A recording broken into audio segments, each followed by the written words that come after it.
di sini kami sedang menjalankan tugas PKM Ulumul Hadis. Tahu gak PKM itu apa? Jadi PKM itu pengabdian kepada masyarakat. Nah, langsung ya perkenalan diri. Perkenalkan, nama Teteh Risma Amelia Putri, dan Teteh bersama rekan-rekan Teteh. Di samping Teteh ada Teh. Kenalkan, nama aku Naura Zakia Ramadhani. Panggilan Naura. Halo teman-teman.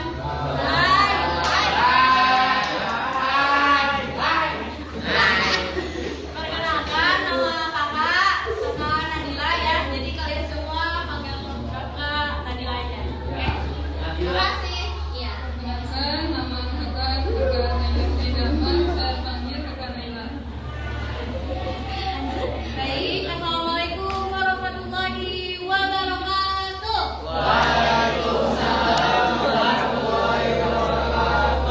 Perkenalkan, nama kakak Nur Fadila Hasna. Halo teman-teman, kakak namanya Hasna. Siapa tadi?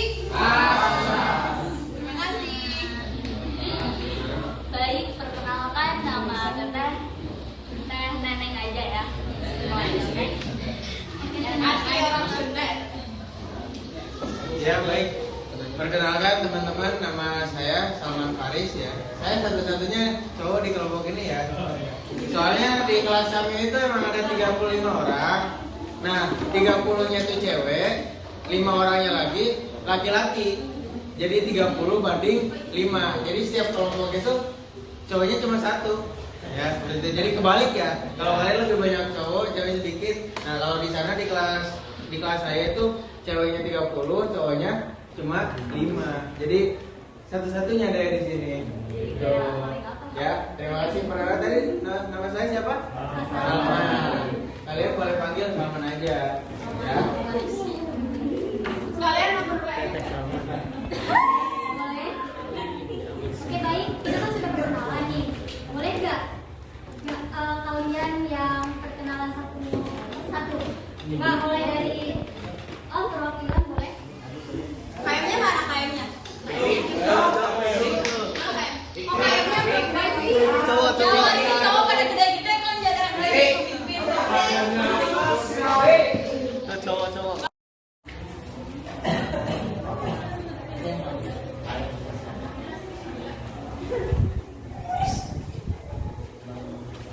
Boleh ditulis ya.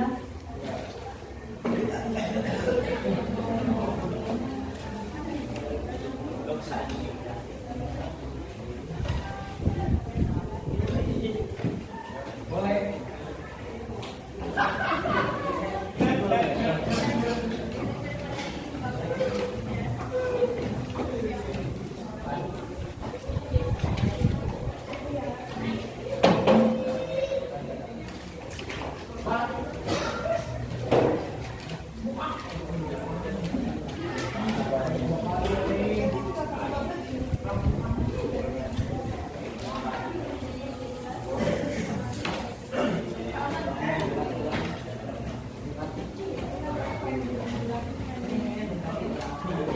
Dicatat. Keluarin dulu.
Perhatiannya sebentar ya, mau dijelasin dulu. Di sini selanjutnya ada manfaat ilmu hadis. Manfaat ilmu hadis merupakan salah satu cabang ilmu dalam agama Islam yang memiliki banyak manfaat bagi umat Islam. Mempelajari ilmu hadis penting karena apa? Karena memberikan kita pemahaman yang lebih tentang ajaran Nabi Muhammad SAW. Nah, berikut ada berikut manfaat ilmu hadis, ada 5 poin. Yang pertama, memahami sunnah Nabi. Ilmu hadis memungkinkan kita untuk mempelajari dan memahami dengan lebih baik tentang kehidupan dan tindakan Nabi Muhammad. Nah, dengan mempelajari hadis-hadis yang diriwayatkan oleh Nabi, kita dapat mengambil keteladanan Nabi, akhlak mulia Nabi yang beliau contohkan ya. Nah, itu poin pertama. Yang selanjutnya poin kedua, menghilangkan kesalahpahaman. Mempelajari ilmu hadis membantu diri kita untuk menghindari kesalahpahaman dan penafsiran yang salah dalam menafsirkan hadis. Nah, dengan memahami konteks dan keterangan yang disampaikan dalam hadis-hadis, kita dapat menghindari pemahaman yang salah dan menjauhkan diri dari kebid'ahan. Pernah dengar kan hadis bid'ah?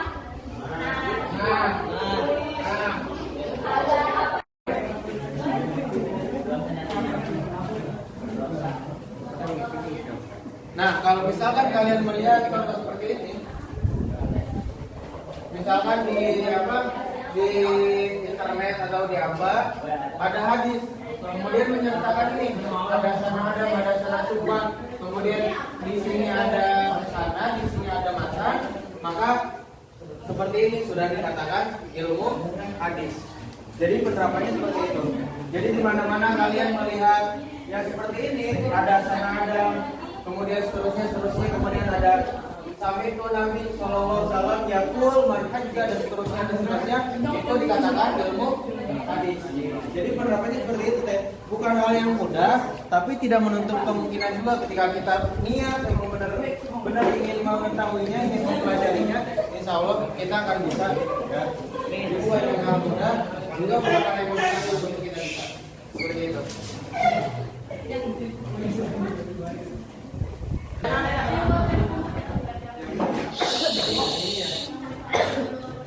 untuk pertanyaan selanjutnya akan dijawab oleh Teh Naila.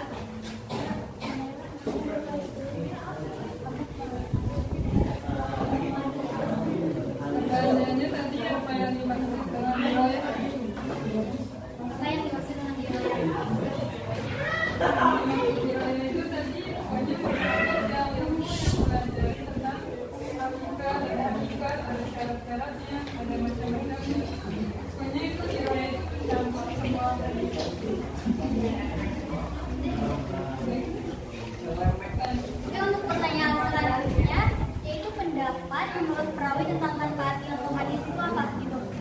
Oh, ini akan dijawab oleh Teh. Oleh Asalman ya. Asalman. Tadi pertanyaan dari internet ya. Ya. Jadi gini, kan tadi sudah disebutkan ya. Nah, sebenarnya kita tuh harus bisa membedakan mana itu hadis, mana itu ilmu hadis. Ya, kayak apa? Kayak ada fikih, kemudian ada Usul. usul Fikih. Nah, di sini juga ada ilmu hadis, ada juga hadisnya. Jadi kalau misalkan hadisnya itu udah jadi nih, kalian udah tinggal menikmati tanpa harus mengamati apa hadis itu derajatnya hasan, sahih atau dhaif dan seterusnya. Tanpa kalian harus mengamati itu hadis mutawatir ataukah hadis ahad dan seterusnya. Nah, kalau ilmu hadis itu ya salah satu manfaat lain belajar ilmu hadis itu kalian nantinya bisa praktek. Ya praktek menentukan derajat suatu hadis. Hadis itu derajatnya apa? Hasankah, sahihkah, dhaifkah dan seterusnya dan semacamnya. Seperti itu. Jadi manfaatnya lain seperti itu ya.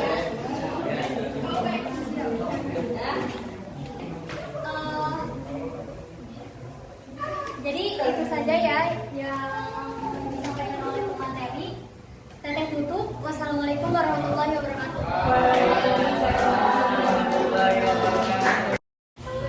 Jadi pemateri pertama akan disampaikan oleh Kak Neneng kepada Kak Neneng.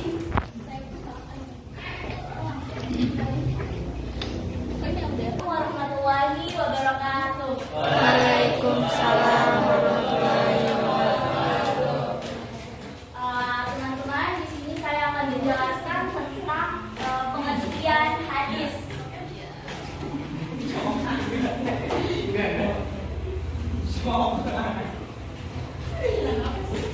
Nah, apa sih itu ilmu hadis? Secara umum, ilmu hadis adalah al-qawaidu al-mu'arifatu bihalir rawi wal marwi. Kaidah-kaidah yang mengetahui keadaan perawi ya, dan marwi itu yang diriwayatkan. Nah, sekarang pertanyaannya, apa sih itu perawi? Perawi adalah orang-orang yang membawa hadis ya, menerima dan menyampaikan berita dari Nabi. Nah, itu tuh adanya di dalam sanad. Selanjutnya, orang yang menerima hadis dari Nabi, kemudian menyampaikannya lagi kepada orang lain. Nah, orang lain itu menyampaikannya lagi kepada orang lain. Nah, itu tuh disebutnya perawi yang adanya dalam sanad ya. Selanjutnya, apa sih itu marwi atau yang diriwayatkan? Nah, marwi itu isi berita yang diriwayatkan yang adanya di dalam matan.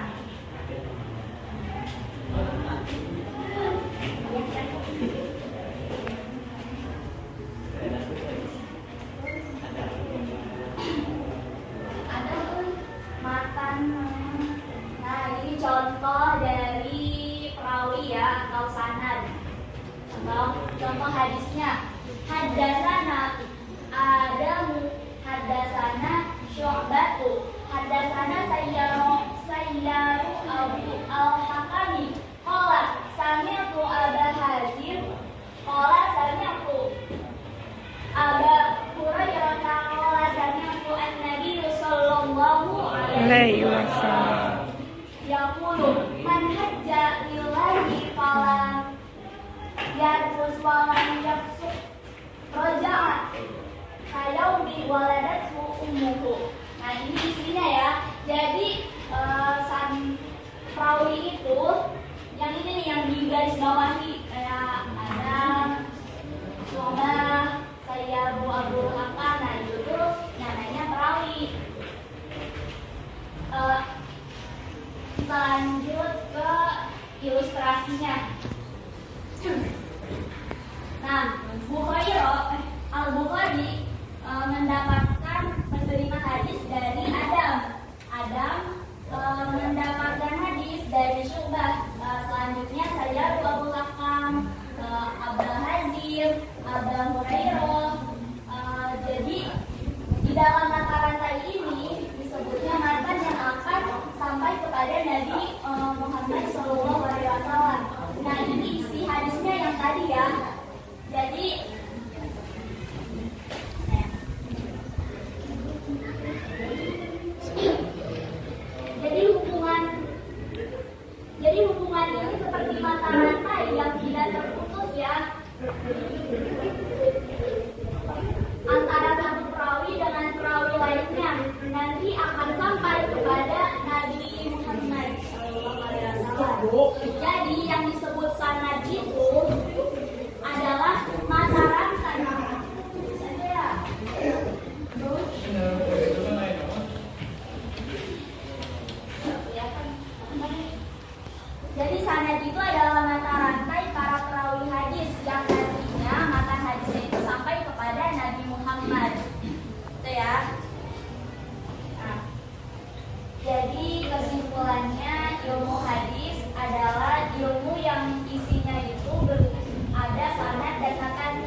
narasi hadisnya dari biografinya, terus kapan lahirnya, wafatnya, siapa gurunya, siapa muridnya.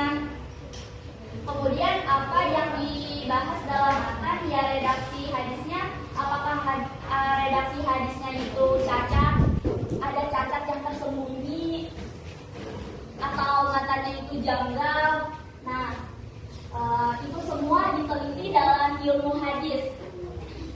Jadi ilmu hadis itu ilmu yang membahas tentang sanad dan matan ya. Itu saja dari saya, akan dilanjutkan pada pemateri selanjutnya yaitu Teh Najwa. Terima kasih.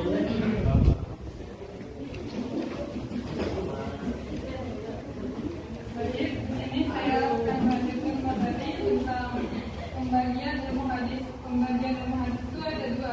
Yang pertama ada riwayat, yang kedua ada dirayat. Apa sih perbedaan dari riwayat dan dirayat itu? Riwayat itu mempelajari tentang segala perkataan Nabi yang diucapkan oleh Nabi itu semua keluar dari perkataan Nabi itu termasuk riwayat. Yang kedua ada perbuatan beliau, yang perbuatan beliau seperti apa yang dilakukan oleh Nabi termasuk riwayat. Yang ketiga ada periwayatannya seperti hadis sahih atau periwayatannya secara mutawatir atau tidak.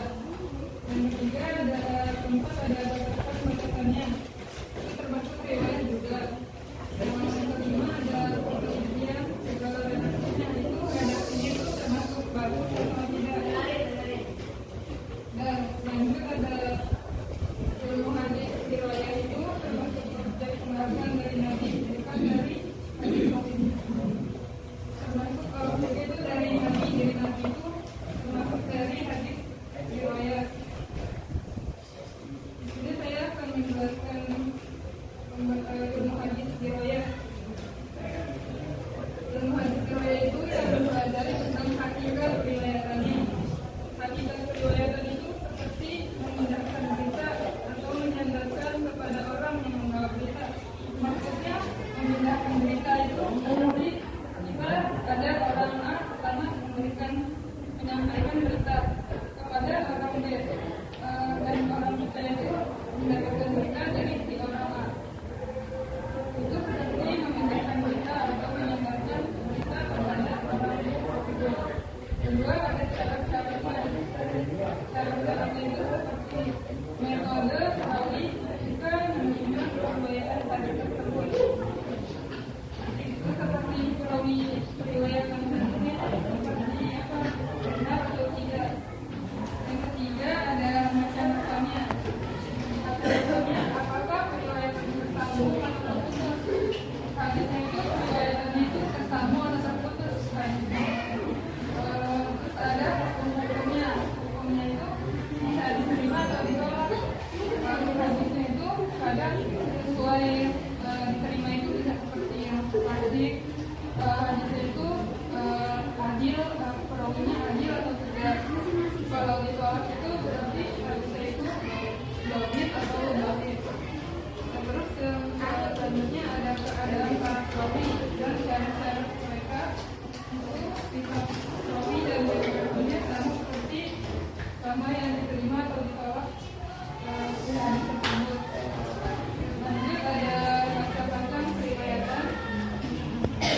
Perkenalkan nama saya Abang.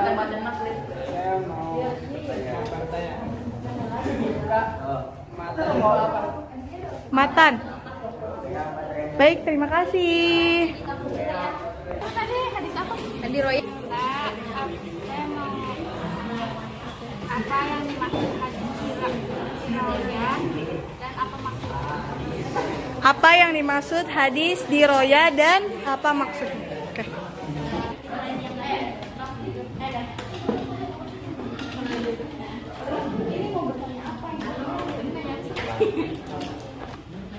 Ini satu lagi. Waalaikumsalam warahmatullahi wabarakatuh. Saya Rina. Di sini saya akan bertanya Mengenai manfaat. ini kan manfaat secara umum. Secara umum, tapi berbeda pendapat. Tapi pengen yang menurut ininya gitu, menurut perawinya. Ya. Baik, terima kasih ya. Oke, pertanyaan pertama apa itu makan? Nah, pertanyaan pertama akan dijawab sama Teh Neneng. Oke, Teh Neneng silakan. Makan itu apa sih? Makan dulu. Jadi pertanyaan pertama siapa namanya? Ambar. Oh, kira-kira. Maaf ya.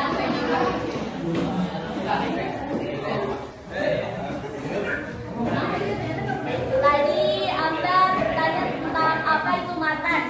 Ya, akan saya jawab. Menjawab dari pertanyaan Ambar tentang apa sih itu matan hadis. Matan hadis ya.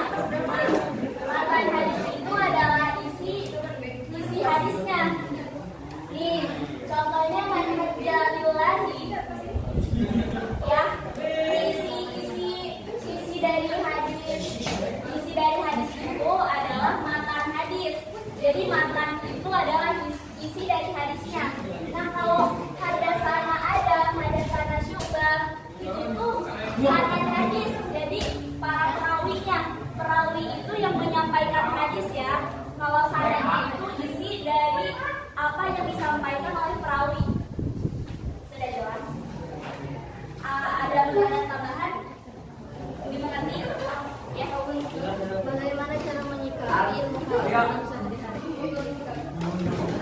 Bagaimana cara menyikapi ilmu hadis dalam sehari-hari?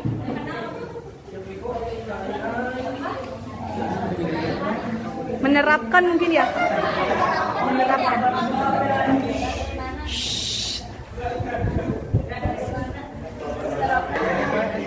Bagaimana menerapkan ilmu hadis? Sebenarnya ini ya, Teh, kita bagi-bagi pengalaman ya. Bagi-bagi pengalaman. Sebenarnya pakai